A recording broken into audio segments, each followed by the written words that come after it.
আসসালামু আলাইকুম প্রিয় দর্শক, অন্য মঞ্চের আলোচনায় আমাদের আজকের আমন্ত্রিত অতিথি নতুন সরকার বিএনপি সরকার 3 মাস আজকে পূর্ণ হয়ে যাচ্ছে। আগামীকাল চতুর্থ মাসে পড়বে। বিশেষ করে কূটনৈতিক সম্পর্ক, ভারতের সাথে কূটনৈতিক সম্পর্কটা কেমন বুঝছেন? আমি তো ভালো বুঝছি না। নির্বাচনের আগে পরে কয়েকদিন বিএনপি সরকার ভারতের সাথে খানিকটা তাল মিলিয়ে চলবার চেষ্টা করলেও যেন ধীরে ধীরে খোলস থেকে বেরিয়ে আসছে বিএনপি এবং অন্যান্যরা, জামাত, এনসিপি বা অন্যান্য যে দলগুলো আছে তারা তো আছেই ভারত বিরোধিতার সুযোগ মতো তারা ভারত বিরোধিতা করে, খানিকটা চুপ থাকে আবার করে। কিন্তু বিএনপি আস্তে আস্তে খোলস থেকে বেরিয়ে আসছে। বিএনপির সাথে ভারতের যে সম্পর্ক হবে না, আমি এটা অনেকদিন ধরেই বলছি, বেশ কিছুদিন যাবতই বলছি। নির্বাচনের আগে পরে একটু সম্পর্ক ভালো দেখলেও অন্ততপক্ষে গত মাসখানেক ধরে বলছি যে ভারত এবং বিএনপি, বিজেপি বিএনপি এই সম্পর্ক হবে না। সর্বশেষ উদাহরণ পশ্চিমবঙ্গ বিধানসভা নির্বাচন। সেই নির্বাচনে যখন বিজেপি পশ্চিমবঙ্গের মসনদে এলো, তখন বিএনপির ভারত বিরোধিতা খোলস থেকে বেরিয়ে এলো। 2001-06 সালের কথা নিশ্চয়ই বাংলাদেশের মানুষের এবং ভারতেরও মনে থাকবার কথা। বিশেষ করে 7 সিস্টার্স নিয়ে বিএনপি সরকারের সেই আমলে কি হয়েছিল। আজকে যদি ভারত বিষয়টাকে আমলে না নেয়, 2001-06 যা হয়েছে তার থেকেও বাংলাদেশ থেকে 7 সিস্টার্স নিয়ে ভয়ঙ্কর কিছু ঘটতে পারে। সেটিরই কিন্তু আভাস পাওয়া যাচ্ছে। যতই খোলসের ভেতরে থাকুক না কেন, খোলসের ভেতরে থাকা যায় না, কারণ হৃদয়ে বিশ্বাস একরকম যে ভারত বিরোধিতা, বিএনপি সহ অন্যান্য পেছনে যে দলগুলো আছে, হৃদয়ে তাদের ভারত বিরোধিতা, সাময়িক কূটনৈতিক কারণে ভারত বিরোধিতা মুখে কলম দিয়ে বসে থাকবে, কিন্তু না, আস্তে আস্তে সেগুলো বেরিয়ে আসছে। ভারতের পশ্চিমবঙ্গ ও আসামের রাজনৈতিক পালা বদলে কি প্রতিবেশী রাষ্ট্র বাংলাদেশের রাজনীতিতে বড় কোনো পরিবর্তনের ইঙ্গিত দিচ্ছে? এই প্রশ্নগুলো এখন আসছে। বর্তমানে ঢাকার রাজনৈতিক অঙ্গনে ভারত বিরোধিতার সুর যে হারে বাড়ছে, তা রীতিমতো দিল্লির কাছে আলোচনার বিষয় হয়ে দাঁড়িয়েছে। পশ্চিমবঙ্গের শুভেন্দু অধিকারের নেতৃত্বে বিজেপি সরকার ক্ষমতায় আসার পর থেকে যেন দৃশ্যপট বদলে গেছে। এই মুহূর্তের ভিডিওতে আমরা বুঝতে চেষ্টা করব কেন ফারাক্কা ব্যারেজ, সীমান্ত সমস্যা এবং ভারতের অভ্যন্তরীণ রাজনীতি নিয়ে সরব হচ্ছে বিএনপি, জামাত এবং জাতীয় নাগরিক পার্টির মতো দলগুলো। কেন হঠাৎ করে তারেক রহমানের সরকারের মন্ত্রীদের গলায় শোনা যাচ্ছে কড়া সুর? বিস্তারিত জানতে ভিডিওটি শেষ পর্যন্ত দেখুন। গতকাল শুক্রবার 15 মে ছিল বাংলাদেশের ইতিহাসে এক আলোচিত দিন, আর এই দিনেই ফারাক্কা ব্যারেজের বিরুদ্ধে গর্জে উঠেছিলেন বিএনপির মহাসচিব তথা তারেক রহমান সরকারের স্থানীয় সরকার বিষয়ক মন্ত্রী মির্জা ফখরুল ইসলাম আলমগীর। এক প্রেস বিজ্ঞপ্তির মাধ্যমে তিনি সরাসরি অভিযোগ করেছেন যে ভারতের গঙ্গা নদীর ফারাক্কা পয়েন্টে বাঁধ নির্মাণ করে অভিন্ন নদীর জল একতরফাভাবে প্রত্যাহার করা হচ্ছে। ফখরুলের ভাষায়, এই একতরফা জল প্রত্যাহারের ফলে বাংলাদেশের উত্তর পশ্চিমাঞ্চল আজ প্রায় মরুভূমিতে পরিণত হওয়ার পথে। শুধু তাই নয়, এই বিশাল এলাকায় জলের হাহাকার সহ প্রাকৃতিক ভারসাম্যহীনতা এক তীব্র আকার ধারণ করেছে। এখানে মনে রাখা জরুরি, ফারাক্কা ব্যারেজ তৈরির ইতিহাস নিয়ে এই বিএনপি নেতা এক হাত নিয়েছেন আওয়ামী লীগকে। তার অভিযোগ, অতীতে আওয়ামী লীগ সরকারের বদান্যতাতেই ভারত এই ফারাক্কা ব্যারেজ তৈরির সুযোগ পেয়েছিল। ফারাক্কা ইস্যু নিয়ে কথা বলতে গেলে মাওলানা আব্দুল হামিদ খান ভাসানের নাম আসতেই হয়। এক সময় মাওলানা ভাসানের ডাকেই লক্ষ লক্ষ মানুষ ফারাক্কা অভিমুখে লং মার্চ করেছিলেন। তাদের সংকল্প ছিল ভারতে প্রবেশ করে ফারাক্কা ব্যারেজ ভেঙে দেওয়া। সেই ঐতিহাসিক আন্দোলনের চেতনাকে এই যেন নতুন করে জাগিয়ে তুলতে চাইছে বর্তমান বাংলাদেশের রাজনৈতিক শক্তিগুলো। মির্জা ফখরুলের বক্তব্যে সেই ঐতিহাসিক ক্ষোভের প্রতিফলন স্পষ্ট। ভাসানী ভাঙতে চেয়েছিলেন ফারাক্কা। আজকে বাংলাদেশের এই যে রাজনৈতিক দলগুলো কি ভারতে ঢুকে পড়ে ফারাক্কা ভাঙবেন নাকি? ফারাক্কার চুক্তি, আমাদের একটা চুক্তি আছে 30 বছর মেয়াদী, এই যে ডিসেম্বরে এটার মেয়াদ শেষ হয়ে যাচ্ছে।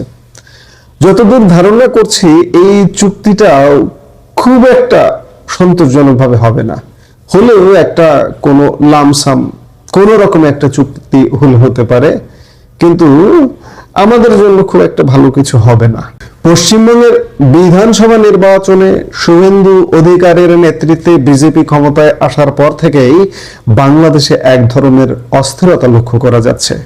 মজার ব্যাপার হলো, ভারতের এই রাজনৈতিক পরিবর্তনে বাংলাদেশের আওয়ামী লীগ এবং জাতীয় পার্টি শুভেন্দু অধিকারীকে শুভেচ্ছা জানালেও বিএনপি, জামাতে ইসলামী এবং জাতীয় নাগরিক পার্টির নেতারা কিন্তু সেই পথে হাঁটেননি, বরং দিন যত গড়াচ্ছে তাদের ভারত বিরোধিতার সুর ততটাই তীব্র হচ্ছে। রাজনৈতিক দলগুলোর পাশাপাশি সাধারণ মানুষের মধ্যেও এর প্রভাব পড়ছে। সোশ্যাল মিডিয়ায় এমন অসংখ্য ভিডিও ছড়িয়ে পড়েছে যেখানে দাবি করা হচ্ছে যে পশ্চিমবঙ্গ ও আসামে মুসলিমদের ওপর নিপীড়ন চালানো হচ্ছে। বিশেষ করে ফল প্রকাশের পরদিন নিউ মার্কেটে বুলডোজার অভিযানের ছবি বাংলাদেশের নেটিজেনদের মধ্যে ব্যাপক প্রতিক্রিয়া সৃষ্টি করেছে। প্রচারণা চলছে যে বিজেপি ক্ষমতায় আসতে সেখানে সংখ্যালঘুদের জীবন অতিষ্ঠ করে তুলেছে। গতকাল 15 মে একই দিনে রংপুরে এক সুধী সমাবেশে জামাতে ইসলামের আমির শফিকুর রহমান সীমান্ত সমস্যা নিয়ে উদ্বেগ প্রকাশ করেন। তিনি বলেন, সীমান্তে আমাদের অনেক সমস্যা রয়েছে এবং আরো নতুন নতুন সমস্যা উকি দিচ্ছে। তিনি আল্লাহর কাছে সাহায্য প্রার্থনা করে দেশবাসীকে বীরত্বের সঙ্গে এই সমস্যা মোকাবেলা করার আহ্বান জানান। অন্যদিকে ঢাকায় এক সমাবেশে এবি পার্টির সাধারণ সম্পাদক আসাদুজ্জামান ফুয়াদ সরাসরি বিজেপি একটি ফ্যাসিস্ট শক্তি হিসেবে আখ্যা দিয়েছেন। তার দাবি, বিজেপি অন্যের অস্তিত্বে বিশ্বাস করে না এবং ভারতের 21টি রাজ্যে তারা ক্ষমতায় আসার পর থেকে মুসলিমরা পদে পদে বিপন্ন হচ্ছে, এমনকি উপাসনালয় ধ্বংস করা হচ্ছে। ভারত বাংলাদেশ সম্পর্কের অন্যতম স্পর্শকাতর জায়গা হলো সীমান্ত। বিএনপি সরকারের বর্তমান মেয়াদে ভারত বিরোধিতার সূত্রপাত করেছিলেন প্রধানমন্ত্রী তারেক রহমানের বিদেশ বিষয়ক উপদেষ্টা হুমায়ুন কবির। ঘটনাটি ঘটেছিল যখন শুভেন্দু অধিকারীর সরকার সীমান্তে কাঁটাতারের বেড়া দেওয়ার জন্য বিএসএফকে জমি দেওয়ার সিদ্ধান্ত নেয়। এর প্রতিক্রিয়ায় হুমায়ুন কবির সোজাসুজি জানান, বাংলাদেশ ও বাংলাদেশিরা কাঁটাতারের ডগায় না।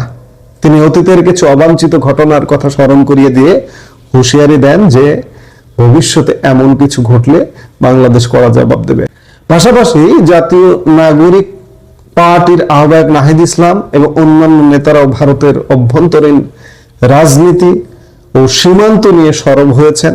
তাদের দাবি, ভারতের নতুন রাজনৈতিক সমীকরণ বাংলাদেশের সার্বভৌমত্ব ও মুসলিমদের স্বার্থের পরিপন্থী।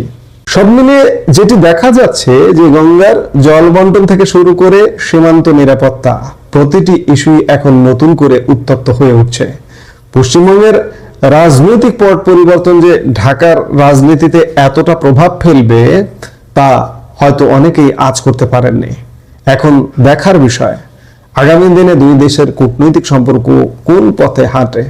আমি কিন্তু বলছি যে তারেক রহমানের সাথে ভারতের কূটনৈতিক সম্পর্ক ইউনূসের সাথে কি খারাপ ছিল, তার থেকেও ভয়ঙ্কর খারাপ হবে দিনকে দিন যদি এই সরকারটি কন্টিনিউ করে, এবং আমরা নানা রকম সমস্যার মধ্যে পড়ব।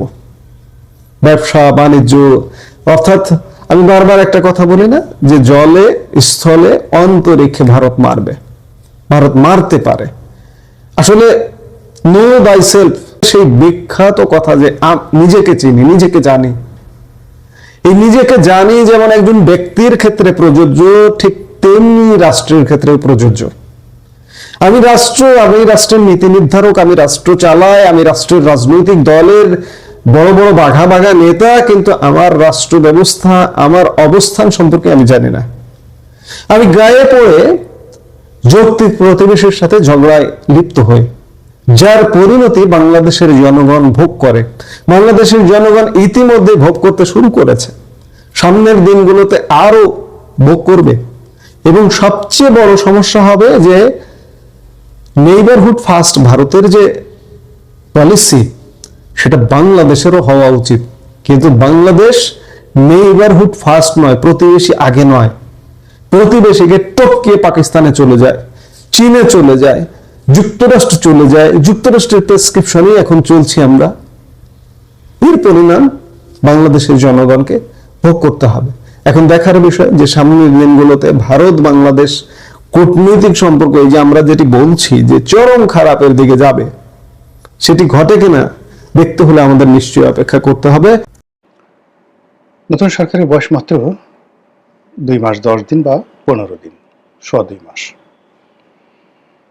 আর প্রথম সংসদ সদস্য, প্রথম মন্ত্রী এবং প্রধানমন্ত্রী যারা এই ক্ষমতা গ্রহণ করেছেন, তাদেরকে এই মুহূর্তে বাংলাদেশে যে বিষয়গুলো করা দরকার অগ্রাধিকার ভিত্তিতে, সেই বিষয়গুলো তারা সম্ভবত করছেন না।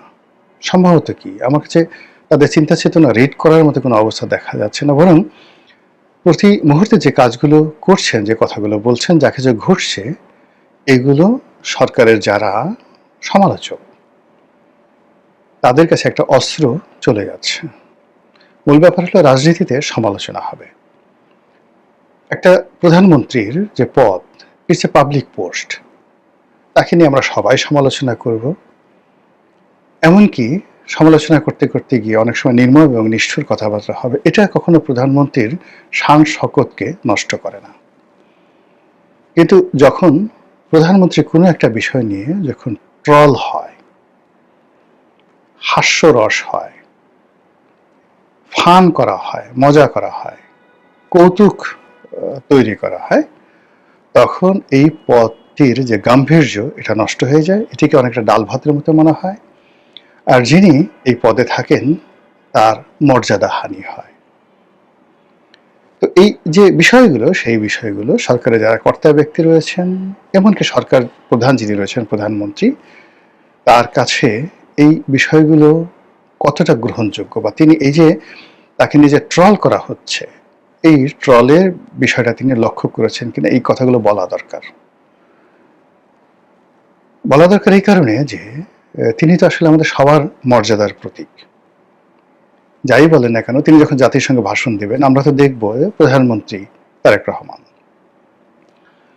তিনি যখন দেশের বাইরে যাবেন, তিনি যেভাবে ওই দেশে অ্যাকসেপ্টেড হবেন, রাষ্ট্রনায়কদের সঙ্গে তার কথাবার্তা হবেন, সেই জিনিসগুলোর যে শুরুটি, এটি আমাদের এই প্ল্যাটফর্ম থেকে তাকে শিখিয়ে দিতে হবে, তাকে প্র্যাকটিস করে দিতে হবে, তাকে অভ্যস্ত বানাতে হবে। আদারওয়াইজ বিশ্ব মানচিত্রে গিয়ে বা বড় বড় মানুষের সঙ্গে কথা বলতে গিয়ে, হ্যান্ডশেক করতে গিয়ে, তাদের সঙ্গে পারস্পরিক বৈঠক করতে গিয়ে জিনিসটা দৃষ্টিগত হবে। আজ আপনি দেখেন, বহু আগে, কত আগে, এখন তারেক রহমান সাহেবের বয়স 62 বছর, জিয়া রহমান সাহেবের বয়স কত ছিল? খুবই অল্প। কিন্তু সেই বয়সে তিনি যখন হোয়াইট হাউসে বক্তব্য দিচ্ছেন, তাকে কি আপনার প্রেসিডেন্টের মতো মনে হয়নি? বা তার মা যখন সেই জাতিসংঘে যেতেন, তার ডান পাশে কে বসতেন, বাম পাশে কে বসতেন, তাকে কেমন মনে হতো?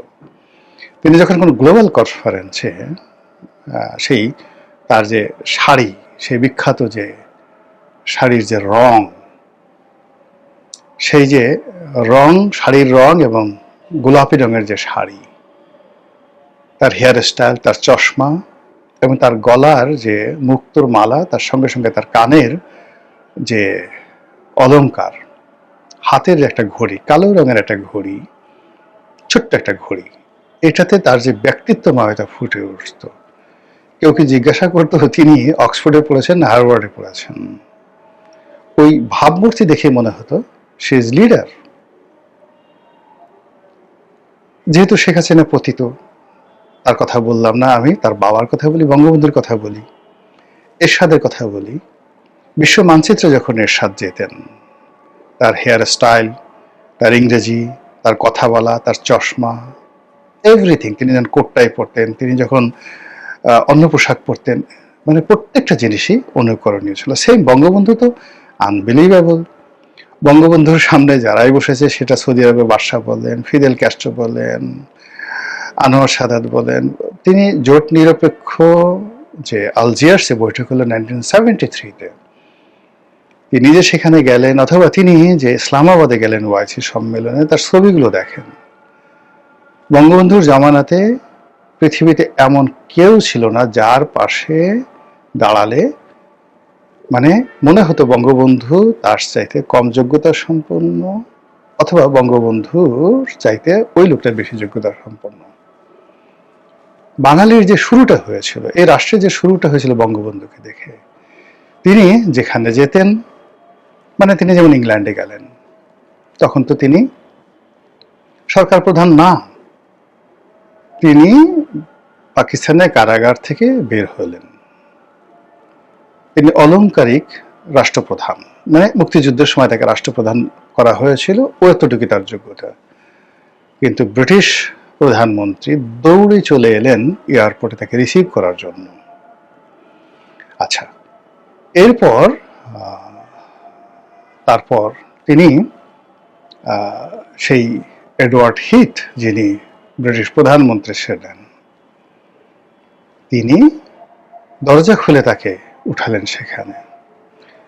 রয়্যাল, যাকে বলা হয় ব্রিটিশ রয়্যাল আর্মির মিলিটারির যে জেট, সেই জেট প্লেনে করে তিনি দিল্লিতে এলেন। ব্রিটিশ সরকার তাকে সেটা উপহার দিল। Can you imagine the respect and honour Bangabandhu? আপনি কখনো শুনেছেন যে ব্রিটিশ জাতি তাদের রয়্যাল এয়ারফোর্স, সেই এয়ারফোর্সের কোনো প্লেন দিয়ে পৃথিবীর কোনো রাষ্ট্রপ্রধানকে, সরকার প্রধানকে প্রোটোকল দিয়ে তারা পাঠাইছে 200 বছরের ইতিহাসে? এমনকি কোনো আমেরিকান কোনো প্রেসিডেন্টকে? নেভার, কখনো হয়নি। বঙ্গবন্ধু একা পেয়েছেন। তো সেই পোর্টফোলিও, তিনি যখন সুইজারল্যান্ডে গেলেন, বঙ্গবন্ধুর একবার গল ব্লাডারে অপারেশন হলো, ইংল্যান্ডে তিনি গেলেন এবং সেখান থেকে শরীরটা তার ভালো লাগছিল। ডাক্তাররা পরামর্শ দিলেন যে তিনি সুইজারল্যান্ডে তার কয়েকদিন সময় কাটানো দরকার। তো তিনি সুইজারল্যান্ডে গেলেন। এই খবর সুইজারল্যান্ডে গেল। সুইজারল্যান্ড কোনো জাতিসংঘের সদস্য না। সুইজারল্যান্ডের পুরো ক্যাবিনেট চলে আসলো এবং তারা সুইজারল্যান্ডের সবচেয়ে সুন্দর জায়গাতে, সবচেয়ে সুন্দর যে হোটেলটি, সেই হোটেলে তারা বঙ্গবন্ধুকে রাখলেন উইথ অল গ্রুপ, এবং সমস্ত ব্যয়ভার সুইস গভর্নমেন্ট দিল। আচ্ছা দেখান তো, সুইজারল্যান্ডের মতো একটা নাকুচু জাতি, যারা জাতিসংঘের সদস্যপদ হয়নি দীর্ঘদিন, সেই সুইজারল্যান্ডের সরকার কারো কোনো রাষ্ট্রপ্রধান, সরকার প্রধানের যে ভার বহন করেছে, ব্যয়ভার বহন করেছে, নিজেকে সেলিব্রেট, মানে সেই দেশে তারা থাকতে গেছে এবং সুইজারল্যান্ড সরকার সেই বিল দিয়েছে পার্সোনাল ট্রিপের, তাদের 100 বছরের ইতিহাস আপনি দেখাতে পারবেন না। Only one happened, that for Bangabandhu. তো সেই বঙ্গবন্ধুকে রিপ্রেজেন্ট করা সেই যে রাষ্ট্রপ্রধান এবং সরকার প্রধানের পোর্টফোলিও, যেটি জিয়াউর রহমানের লিগ্যাসি দিয়ে শুরু হয়েছে, যেটি এরশাদ দিয়ে শুরু হয়েছে, যেটি বেগম জিয়া, শেখ হাসিনাকে দিয়ে শুরু হয়েছে, সেটা এখন তারেক রহমানের হাতে। কাজেই তার বক্তব্য, তার ইংরেজি উচ্চারণ, তার বাংলা উচ্চারণ, তার ব্যক্তিত্ব, তার পোশাক আশাক, সবকিছুর উপর আমাদের অধিকার আছে তুচ্ছে। আর সেইভাবেই তাকে আমাদেরকে গড়ে তুলতে হবে, বলতে হবে। ফলে এখন তিনি কথায় কথায় বলছেন আই হ্যাভ এ প্ল্যান। তাকে এই কথাটা যে লিখে দিয়েছে, শিখিয়ে দিয়েছে, সে ভুল করেছে। আই হ্যাভ এ প্ল্যান, এটা নিয়ে এখন টিটকারি হচ্ছে, মস্কারা হচ্ছে। যেখানে সরকারের ন্যূনতম একটা জিনিস হচ্ছে, সেখানে বলছে আই হ্যাভ এ প্ল্যান। এগুলো আসলে মানে কোনো অবস্থাতেই, আপনি দেখেন বঙ্গবন্ধুর যে কথাগুলো, সব তার নিজের কথা, সব তার গোপালগঞ্জের কথা, তার ইংরেজি ভাঙা ভাঙা ইংরেজি, তার উর্দু আরো ভাঙা ভাঙা উর্দু, তার বাংলা গোপালগঞ্জের বাংলা, তার পোশাক আশাক তার একান্ত নিজের পোশাক। He has his own dress code. Ziaur Rahman own dress code, Begum Khaleda জিয়ার own dress code, Sheikh Hasina নিজের ওন ড্রেস কোড। তাকে শিখিয়ে দিতে হয় না কোনো কিছু। জিয়াউর রহমান মানে তারেক রহমানকে যদি কোনো কিছু বলতে হয়, আবার এদের যে ভাষাগুলো সবারই কিন্তু নিজেদের ভাষা আছে, they have their own language. আপনি সেটা ট্রল করেন আর যা কিছু করেন, খালেদা জিয়ার ভাষা ছিল, শেখ হাসিনার, সবারই তার নিজস্ব ভাষা, নিজস্ব স্টাইল। তারেক রহমানেরও নিজস্ব সক্রিয় একটা স্টাইল থাকা লাগবে। সেটা I have a plan, take back Bangladesh, সবার আগে বাংলাদেশ, নো দিল্লি, কি দিল্লিও না, পিন্ডিও না, ঢাকা ঢাকা, এইগুলো তারেক রহমানের ভাষা নয়। তারেক রহমানকে তার নিজের মতো বাড়তে দেন না, তাকে তার নিজের মতো কথা বলতে দেন, সে নিজে যেটা বুঝে ওটাই বলতে দেন। এই যে এই কথাগুলো মানে উনি বলছেন বা ওনাকে যে দ্বারা বলাচ্ছে, এটা প্রায় সবগুলো কথা এখন ট্রল হচ্ছে। টেক ব্যাক বাংলাদেশ, দিল্লি না ঢাকা, নো দিল্লি, নো পিন্ডি, কি নো দিল্লি, দিল্লি না পিন্ডি না, ঢাকা ঢাকা ঢাকা। আচ্ছা গেল। এরপরে আই হ্যাভ এ প্ল্যান।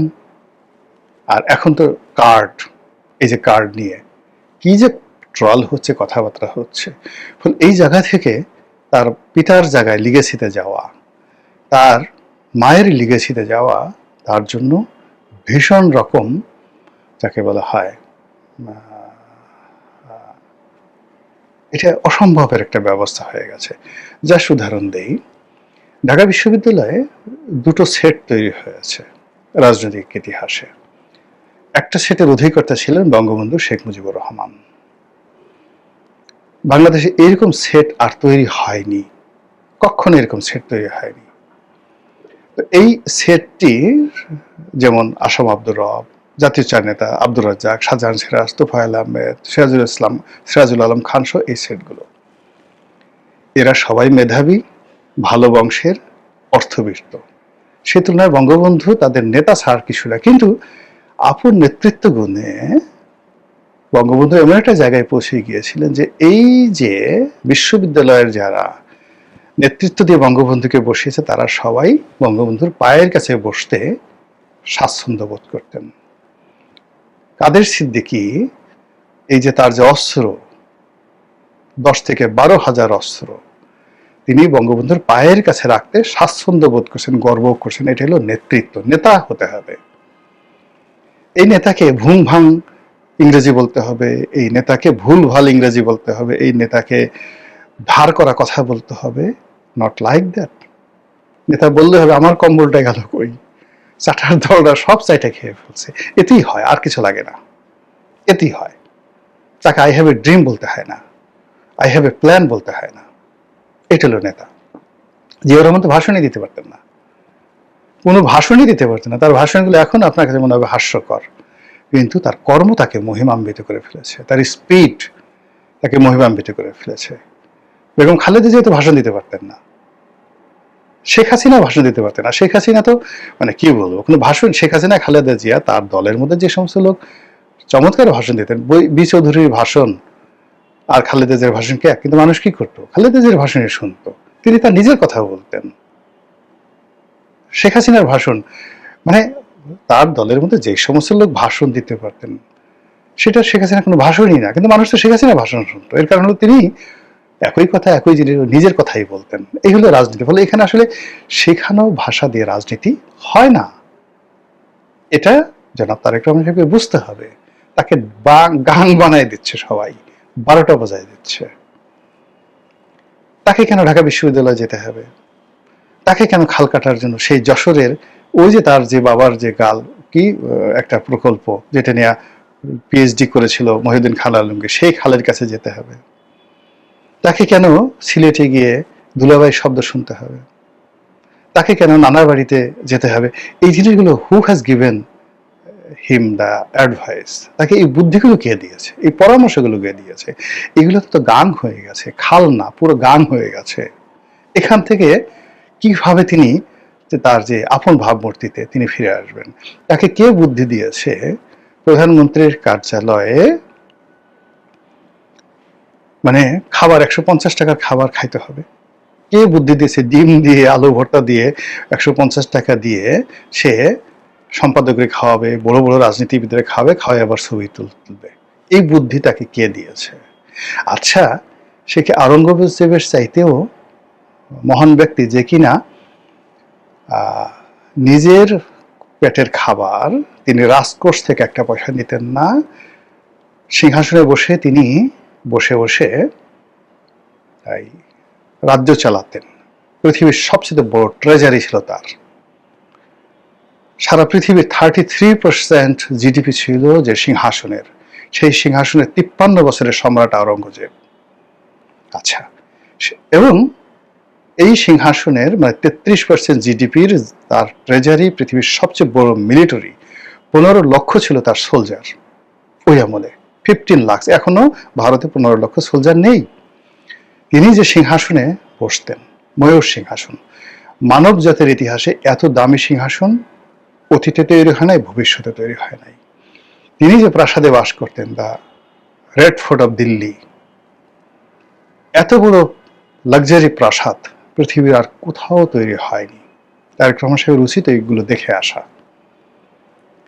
এখানে বসে তিনি যে ময়ূর সিংহাসনে বসতেন, সেখানে বসে বসে তিনি রাজকর্ম পরিচালনা করতেন, শুনতেন, এবং ঘন্টার পর ঘন্টা বসে বসে তিনি টুপি সেলাই করতেন।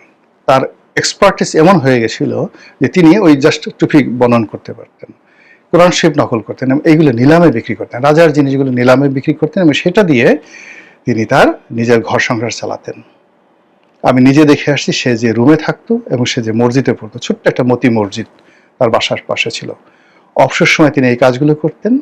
তার ঘরের কোনো প্রাইভেট চাকর বাকর ছিল না, নিজে রান্না করতেন, তার স্ত্রীকে সাহায্য করতেন এবং নিজের ঘর নিজে মুছতেন। তারেক রহমান সেই কাজ করেন।